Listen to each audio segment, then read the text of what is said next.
رجعنا معكم مشاهدينا. بستقبل هلا كاتارين سورينسن. You are a journalist from the Beiruter. Welcome to M.T.في. كمان بستقبل برنامج حاتم الصديق يلي اشتقت لنحكي عن الكتب بيننا وبينك اكيد، لانه اليوم في عندي لسه كمان بدي اسالك عنها. هلا برجع بسالك عنها. To start with you, Katarin, we're talking about your article. So, for my understanding, when we talk about renewable energy, it was always something related to environment. It's an issue for the environment. So now we're talking about a national security issue. Yes. What drove this shift? Yes. So as you mentioned, originally discussions about renewable energies was framed as environmental issues. But we're now seeing a shift away from fossil fuels towards electricity, which is primarily generated through renewable energies because of a couple of different geopolitical shocks and developments happening in the global economy. So one of these shocks was the Russia-Ukraine war. So before the Russia-Ukraine war, Europe imported around 40% of its fossil fuels from Russia. So when they entered into an active conflict with Russia, and Russia was able to kind of cut off this critical avenue of fuel, these European countries said, wait a second, we need to have our own sources of energy, and renewables were often the fastest and cheapest way to create this energy. And then flash forward 4 years later, Israel-Iran war breaks out. We have, 20% of the world's natural liquefied gas goes through the Strait of Hormuz. That's effectively cut off. There were attacks to energy infrastructure. So again, you see countries, now this was a global issue, realizing, wait a second, we can't be having our energy coming from, this one specific region. We need to be more independent in the energy production. So it's now very much a matter of national security instead of just, we should minimize global warming, we should, reduce fossil fuel output. Yeah, you have mentioned in your article that the geopolitical conflict in the future will not be restricted only to oil. Now, as a matter of fact, I do 80 years before, it was always about gas and oil. Yes. So now electricity is the main player. Yes. So that's a really helpful framing to think about the transition away from kind of oil as the key geopolitical driver to electricity.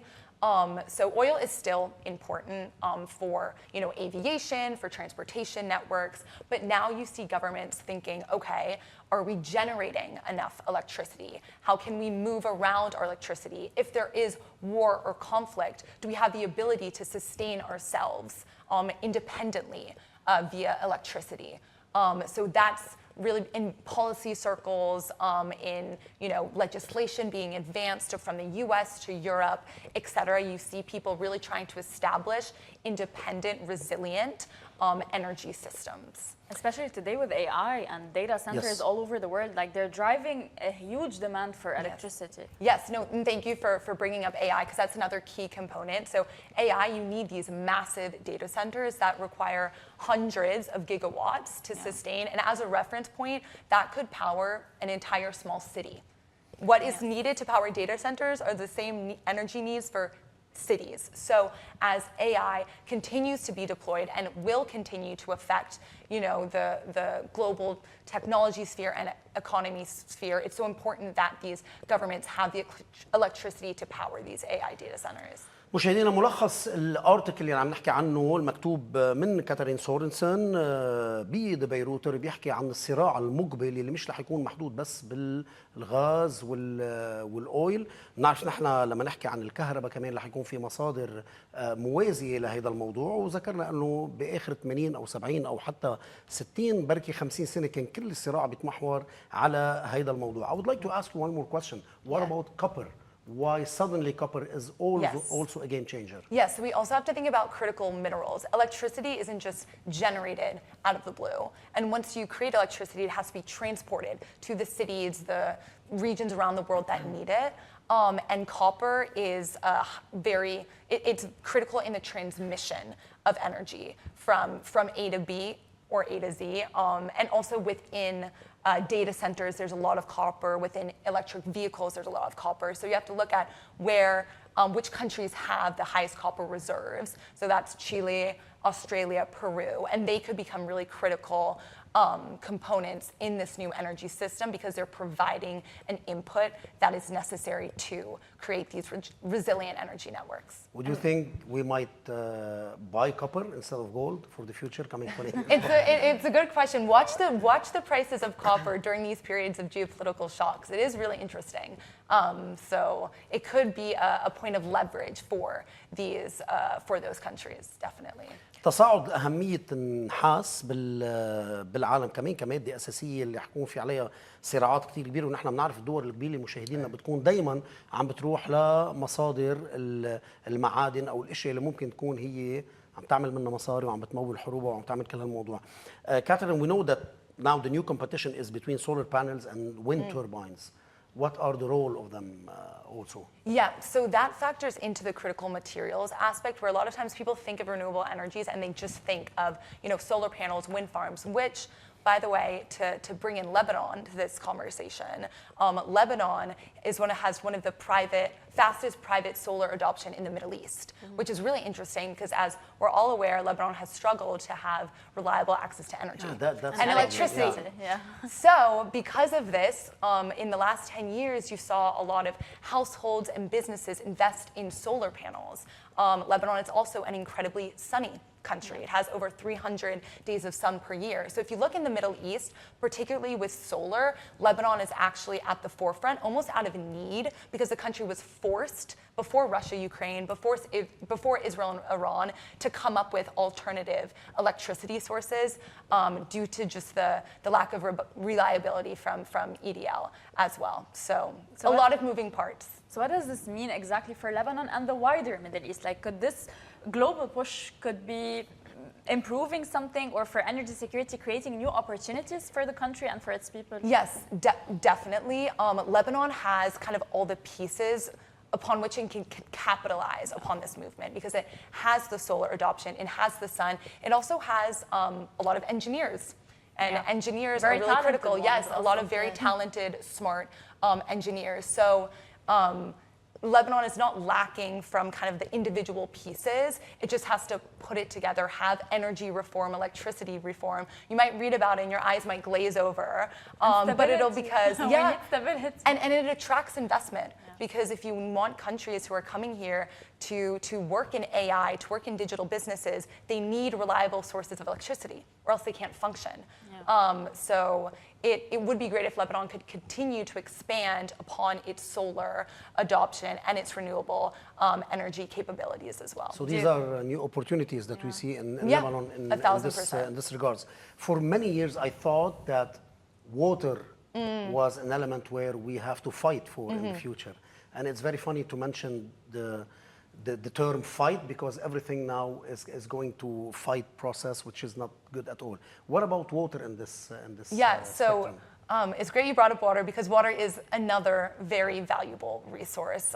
Especially with AI. Especially with AI, exactly. So all the trends we're talking about with like the geopolitical shocks, such as wars, and with AI, these require resources, and a lot of them are finite resources, like water. In the Middle East, definitely struggles with its water production, and a lot of desalination plants were targeted actually during the Israel-Iran war, which then put a lot of stress on those systems as well. So always keep an eye out for resources, and if countries are able to sustain themselves without relying on other countries for whether it's water, electricity, oil, gas, etc.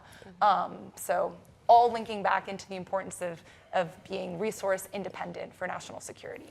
مشاهدينا، اكيد لبنان رح يكون له حصه بكل شيء طاقه بديله، بكل شيء له علاقه بكل اللي حكيناه بالسنوات المقبله، لانه الاتكال مش رح يكون بس على الغاز وعلى الاويل اللي كنا عم نقوله. بس انا I would like to have your opinion about this. You read a lot of books, so technically you read a book about this subject.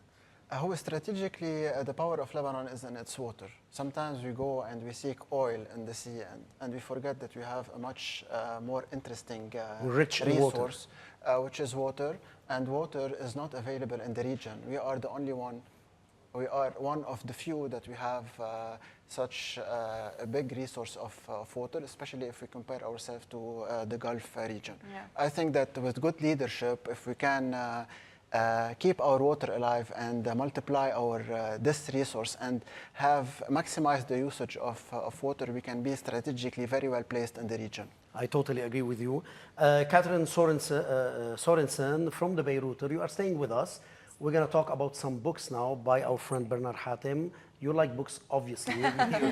You write articles. Bernard, أول شيء اشتقت لك. ثاني شيء شو محضرنا اليوم books.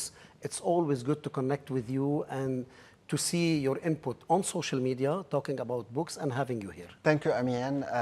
اليوم اول شيء رح بلش بموفي مكسر الدنيا اللي هو ذا اوديسي، وهلا يعني رح يترشح على اكيد اكثر من جائزه اوسكار. ذا اوديسي هو اساسه كتاب، فكتير مهم كمان نعرف هون انه one of the most important movies that are on the theater now هو جاي من ورا كتاب. وهذا الكتاب ما بيحكي بس عن حرب، يعني in terms of حرب، لا بيحكي عن رحلة إنسان وشو بيتعرض هذا الإنسان بحياته كرمال تيضل هو مفوكس على الأشياء اللي بده إياها. يلي بده يحضر الموفي ضروري يقرا الكتاب قبل، وفي كذا فيرجن من هذا الكتاب، في بيكتشر بوكس، في الكلاسيكال، وفي كمان اشياء صح. فكتير حلو نحضر الموفي، بس كمان اقروا الكتاب واحضروا الموفي. اوديسي از اوف الاوديسا. ذا اوديسي يوليس، يعني هو اسمه يوليس. اوديسيوس مزبوط. سو قروا الكتاب وروح احضروا الموفي and you will see really you will have a wonderful experience. اليوم الكتب تبعنا امين هن about leadership. And when we talk about leadership، بس نحكي عن leadership هي مش بس بالمجال العملي او بالمجال البروفيشنال، لا، نحن كلنا فينا نكون ليدرز بمطرح ما بنكون. فينا نكون ليدرز بالعائله تبعنا، فينا نكون ليدرز بالسوسايتي تبعنا، بالانفايرمنت مع اولادنا الى اخره. فالاشياء اللي بنتعلمها من هودي الكتب فينا نطبقها وين ما كان وبحيالله كونديشن اللي احنا كنا فيها. اول كتاب اسمه ليدرز ايت لاست لسايمون سينك. سايمون سينك بينطلق من فكره بسيطه كتير يلي هي مستوحاه من الجيش الامريكي. الضباط بالجيش الامريكي ساعة اللي بيكونوا عم يتغدوا او يتعشوا ما بياكلوا قبل ما كل الجنود يكونوا اكلوا وخلصوا على مائده الطعام، بعدين هن بيتعشوا او بيتغدوا.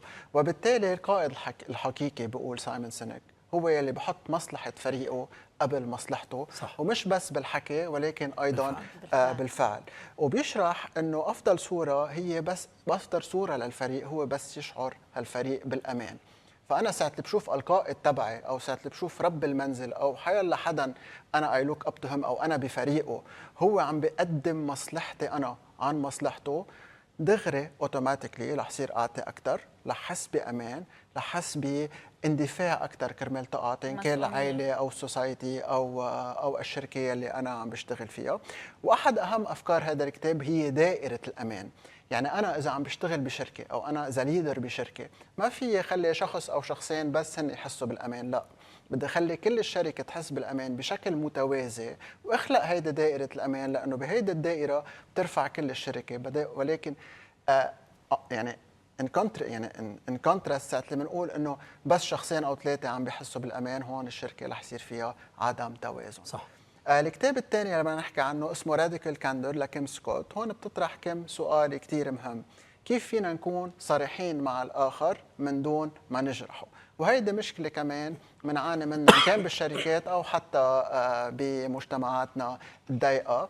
بنشوف ناس كتير بيقولوا إنه أنا صريح وهو بيشوف حاله انه هو بصراحته. انماط التصور باسيف اول شيء، وبعدين ممكن تكون كنا عم نحكي عنه اليوم. مزبوط. فاليوم الصراحه كثير مهمه، ولكن الصراحه كمان بدها تاخذ بعين الاعتبار انه ما ناذي الشخص الاخر، لانه اعتبر مثلا بشركه المدير كثير صريح، اذا اذى الموظف بصير ديموتيفيتد، ببطل يقدر يعطي، مش بس بطل يقدر يعطي، بصير ياذي المؤسسه وحتى عم ياذي حاله. وبالتالي في طرق كرمال لنكون صريحين يلي هي اسمها الصراحة الجذرية، بتشرح كيف نحن يكون في عنا الشجاعة انه نصوب نطاق الامور ونكون صريحين مع الاخرين، ولكن بطريقه اول شيء بترتد علينا نحن، يعني نكون صريحين مع حالنا، بعدين نكون صريحين مع السبوردينتس تبعنا كرمال لما نأذيهم او نفوتهم بتونيل كثير شو اسمه. وهون كمان في عندك كثير ليدرز ما بيكونوا صريحين، بيخافوا انه يأذوا، فبدنا نلاقي هيدا البالانس، لانه اذا انت ما كنت صريح مع السبوردن تبعك كمان عم تخسر الليدرشيب تبعك. وأسوأ شغله ممكن تواجه شركه او مجتمع هي خساره القياده او القياده صحيح. الغير حكيمه. اليوم ساعة اللي عم نحكي عن القيادة بدنا كلنا هيك نغمض عيوننا ونشوف انه القيادة هي موجودة وين ما كان، حتى ربة المنزل هي قائدة هيدي السفينة او قائدة، يعني حتى لو شخص ما بيشتغل هو قائد بمحله بالمطرح يلي عايش فيه. حتى السياسيين الى اخره كل العالم هن قياديين، وبالتالي كل واحد منا حتى لو كان عنده قائد هو بيكون كمان قائد للأوطى منه، وبيكون هو قائد لنفسه.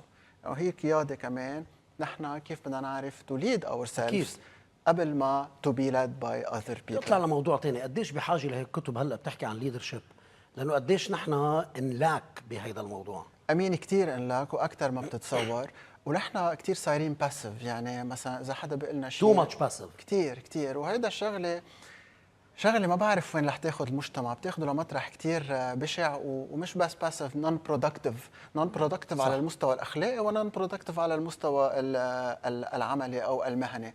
وبالتالي ضروري نحن نقريهم، حتى الناس اللي مخرجين من الجامعه او اللي عندهم نولج، او حتى سي اوز اللي هن بمراتب كثير عاليه، محل من المحلات بتشوف انه عندهم لاك ان ليدرشيب. وليدرشيب مش انه هي شغله انت بتكتسبها وخلص، هي ليدرشيب على طول بتتطور، لانه وات يو فيس ان لايف اللي بتواجهه بالحياه هو كمان عم بيتطور. وبالتالي قد ما يكون في عندك خبره بالقياده، في عندك محلات رح تشوف انه منك قادر تقود مزبوط. هل بحسب هالكتب anyone can be a leader او فينا كلنا نكتسب مهارات leadership برايك؟ ليك anyone can be a leader ايه، بس بدرجات مختلفه.